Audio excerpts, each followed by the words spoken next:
आदरणीय दर्शकबिन, रङ्गिन रङहरूको साथमा काठमाडौँको प्रसिद्ध तथा धार्मिक स्थान बसन्तपुर स्थित होलीमा हजारौँ होइन लाखौँको सङ्ख्यामा युवा युवतीहरूको भिड थियो, जहाँ अनेकौँ रङ्गहरूको साथमा होलीको विशेष स्वागत साथसाथै विशेष रूपमा मनाइयो।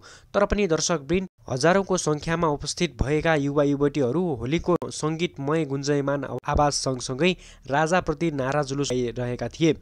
लाखौँको सङ्ख्यामा उपस्थित भइरहँदा हजारौँको सङ्ख्याले राजाको विशेष तस्बिरसहितको राजा आऊ देश बचाऊ लेखेको टी-सर्ट लगाई राजाप्रति जुलुस पनि गरिरहेका थिए।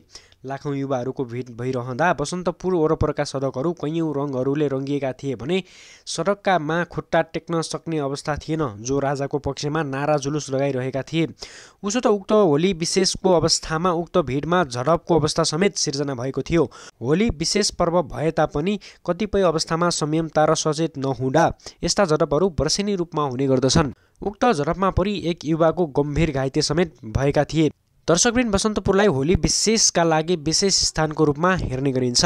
उक्त स्थानमा होलीको एक दिन अगाडिबाट नै विशेष माहौल बनिरहेको थियो।